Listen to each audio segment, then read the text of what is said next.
Welcome to the 19th annual RLA EMEA Summit here in Amsterdam, and I'm joined by Rich Bulger, author of Going Circular. Rich, thank you so much for being here again. It's always a pleasure. Nadia, great. Has it been 19? 19. That's crazy. 19. It's the big one next year, so Yeah. make sure you're you put your spangly suit on. Deal.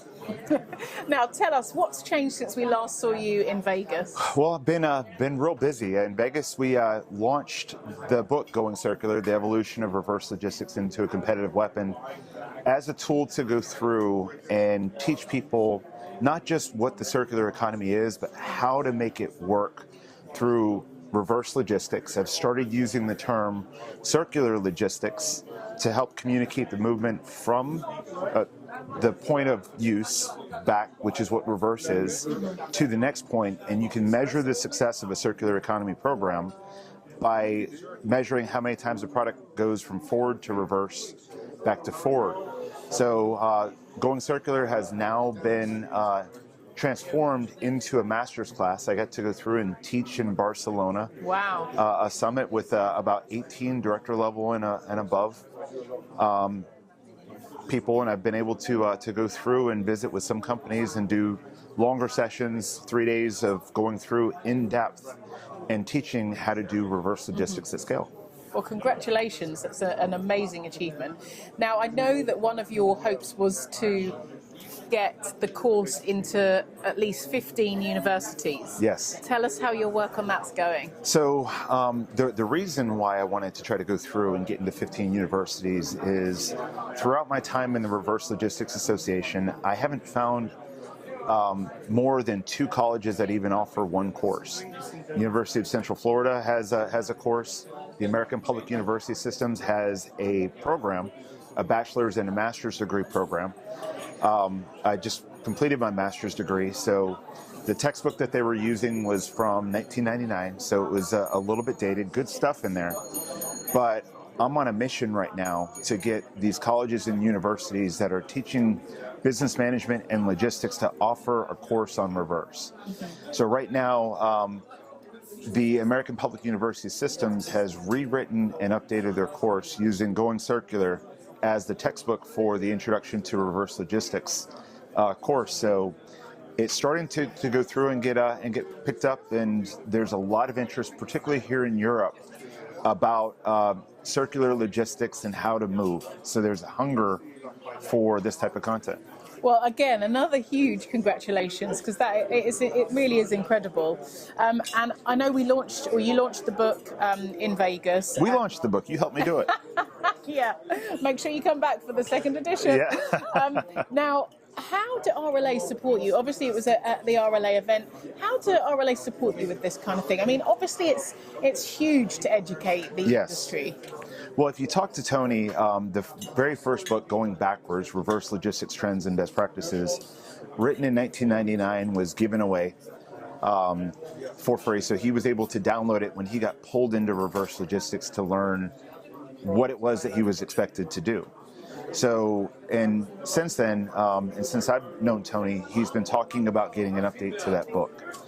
When I was going through and finishing my master's degree program in reverse logistics, it forced me to write down everything that I learned from Verizon, building the trading programs, to Cisco running their global reverse logistics, to when I was the CEO of Recirc in the secondary market, matching used supply with used demand.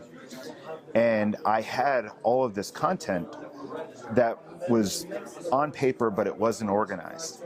So when Tony's like, Rich, we really need a new book. Will you put your thoughts into order?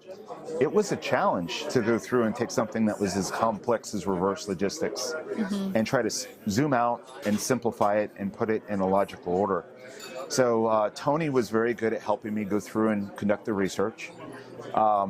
Glenn Ritchie from Auburn University was my academic sponsor, so he went through and made sure I was going through and citing appropriately, and helping me with the writing or offering suggestions. Scott Case from the National Retail Federation wrote the testimonial on the back of the book, and we have been giving away copies of the book online for free. So if you're an RLA member, you can download Going Circular for free.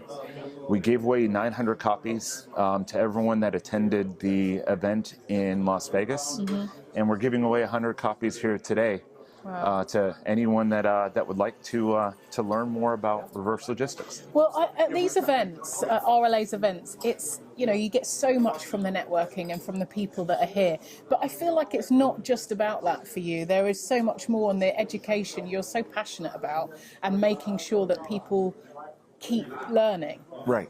And tell us more about that. Well, I'm actually right now inspired a lot by the next generation, because the employee opinion surveys that I read throughout my career have changed. The top motivating factor for a person to pick working for Verizon or Cisco when I started was money and career stability. Now the top reason that employees are picking a home is for a sense of purpose. So, and circular logistics, the circular economy is very compelling. eBay did a study that 78% of millennials and 80% of Gen Z bought something used online last year. ThreadUp did a survey that 42% of Gen Z and millennials are checking the resale value of their clothing before they buy it. Deloitte did a survey that over 70% of Gen Z and millennials are aware of their carbon footprint. They're willing to pay more to have a lower impact, and they're actively taking steps. So if you look at how business is moving now, the top spending demographic is Gen X right now for first season. We're a small but mighty group, not as big as the boomers, but it's going to be the millennials and Gen Z that are going to be the corporate leaders. They're going to be the ones that are going through and wielding economic power.